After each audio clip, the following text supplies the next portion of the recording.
Você sabia que em alguns casos dá para conseguir auxílio-doença sem passar pela perícia presencial do INSS?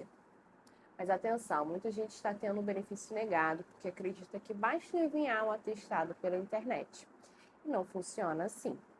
Hoje eu vou te explicar quando o auxílio-doença pode ser liberado sem a perícia, quais documentos realmente importam, o que mudou em 2026 e o erro que está fazendo muita gente perder meses esperando resposta do INSS. Porque dependendo da forma como você envia os documentos, o pedido pode ser negado automaticamente. Assista até o final o vídeo e já me segue no canal, porque eu sou Mariana Medeiros, advogada previdenciarista, e aqui no canal eu falo sobre benefícios previdenciários e aposentadoria. Esse tema virou uma das maiores dúvidas de quem precisa se afastar do trabalho por problemas de saúde, principalmente depois que o INSS ampliou a análise documental em vários pedidos. Então, na prática, isso significa que em determinadas situações o INSS pode analisar os documentos médicos sem chamar a pessoa para a perícia presencial. Só que existe um problema: a maioria das pessoas não sabe como preparar corretamente os documentos, e o resultado é um pedido negado, processo travado e meses sem receber o benefício. Então, isso afeta principalmente pessoas com problemas ortopédicos, ansiedade, depressão, hernia de disco, dores crônicas e doenças que dificultam o trabalho no dia a dia. Hoje, em alguns casos, o INSS permite que o pedido seja analisado apenas pelos documentos enviados no sistema. Ou seja, a decisão pode acontecer sem a perícia presencial. Mas aqui está um ponto importante, porque isso não significa que a aprovação é automática. O INSS vai analisar a qualidade dos documentos, a clareza do laudo, a coerência das informações e provas da incapacidade para o trabalho.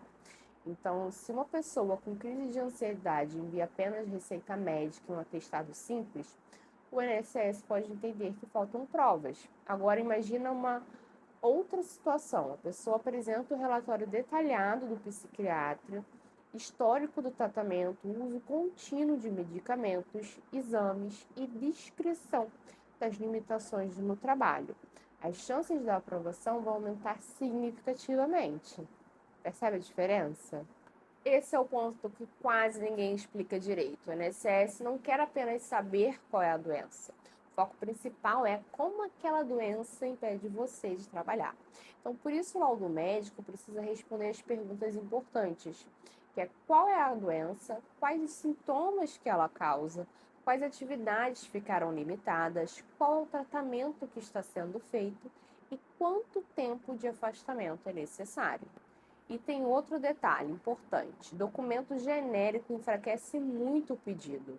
Aquele atestado escrito necessita afastamento muitas vezes não resolve. Depois de acompanhar muitos casos previdenciários, existe um padrão muito claro. Quem organiza a documentação forte desde o início normalmente evita retrabalho e demora desnecessária. Agora preste atenção, porque esse talvez seja o maior erro de todos. Muita gente acredita que se eu estou doente, o INSS vai perceber sozinho. Mas o INSS trabalha com documentos. Se a documentação estiver fraca, incompleta ou contraditória, o risco de negativo aumenta muito. Então, os erros mais comuns são exames antigos, laudos sem assinatura, documentos ilegíveis e relatórios sem explicar incapacidade e a falta de provas do tratamento. Um outro problema é algumas pessoas que mandam dezenas de documentos desorganizados. A quantidade não significa qualidade. Então, às vezes, um relatório médico bem feito vale mais do que vários papéis soltos. Então, atenção: mesmo no pedido sem perícia presencial, o INSS ainda pode convocar a pessoa para perícia física, dependendo do caso. Ou seja, o pedido documental não elimina totalmente a possibilidade de avaliação presencial. Então, antes de fazer o pedido, organize tudo, confira os exames recentes, os laudos atualizados, as receitas, os comprovantes de tratamento, relatórios detalhados e documentos que mostrem a sua função no trabalho. Se possível, converse com o médico para que o relatório seja claro sobre as suas limitações profissionais. Esse detalhe faz toda a diferença, porque o INSS ele não avalia apenas a sua doença, ele avalia se aquela doença impede a sua atividade profissional. Então, resumindo, em 2026, alguns pedidos de auxílio-doença podem ser analisados sem a perícia presencial, mas isso não significa aprovação automática. O INSS está mais rigoroso na análise documental, laudo genérico enfraquece o pedido e documentos organizados aumentam muito as chances de aprovação.